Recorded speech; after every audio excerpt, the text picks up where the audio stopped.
After I confronted my father about his emotional manipulation, his reaction was completely unexpected. He started shouting. His voice sounded as if he was ready to explode.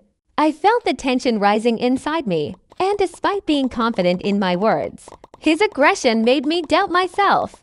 "You don't understand what you're talking about," he yelled, his face reddening with anger. "I've always done everything I could for you. You're just ungrateful." His words cut like a knife, and I felt a wave of guilt wash over me. But I knew that this was exactly what he wanted to make me feel guilty for simply expressing my feelings. I tried to explain that I wasn't accusing him of not caring about me, but his reaction only intensified my distress. He began to recount all the sacrifices he had made for the family and how, in his opinion, I didn't appreciate it. I felt the weight of his words pressing down on me, and I realized he was using his aggression as a way to silence me. At some point, I just couldn't take it anymore. I stood up and said, "I'm not going to continue this conversation if you don't calm down." I left the room, leaving him in anger. I felt scared and lonely, but at the same time, I felt that I had made the right move by standing up for my boundaries. A few days later, he tried to reach out to me. I didn't answer his calls or messages because I needed time to process everything that had happened. I understood that his reaction stemmed from his own fears and insecurities. He might never realize how his behavior affects me, but I couldn't allow it to continue. Eventually, I decided to write him a letter. In it, I explained that his manipulation hurts me, but I still love him and hope we can talk about it in a calm setting. I didn't know how he would react, but I understood that it was important for me to express my feelings. A few days later, I received a response. He didn't apologize, but it was clear from his letter that he had thought about my words. He suggested we meet to discuss everything face to face. I didn't know what to expect, but I felt that this could be a step towards something better. At that moment, I realized that talking about feelings isn't just about being heard, but also about being open to change. I hoped this would mark the beginning of a new chapter in our relationship, where we could speak to each other openly and honestly, without manipulation and pressure.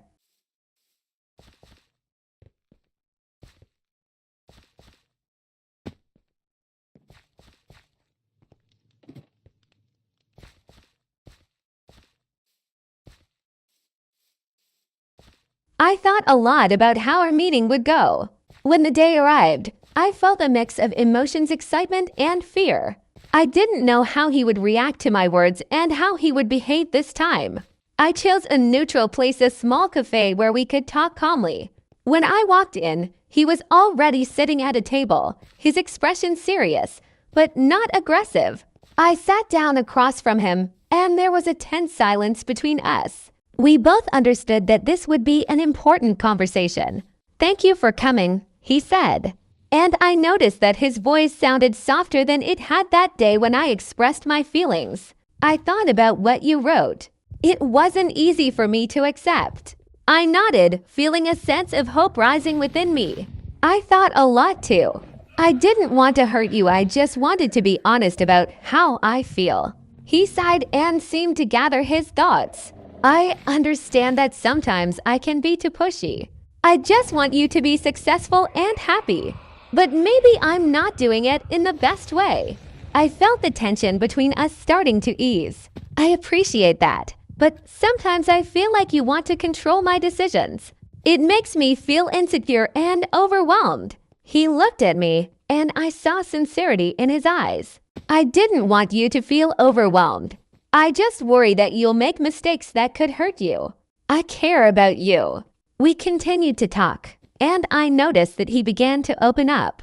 He shared his own fears and failures, how in his youth no one supported him, and he always felt the need to be perfect. It was unexpected to hear him being vulnerable.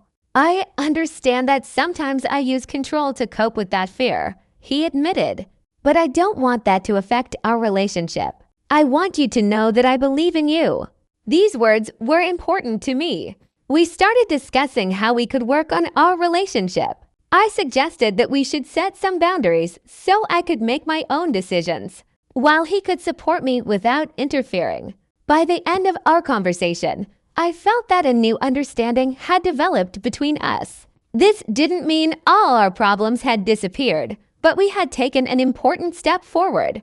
We both agreed that we would work on ourselves and our relationship. As I left the cafe, I felt a sense of relief. I knew that a lot of work lay ahead of us, but now we had a shared path.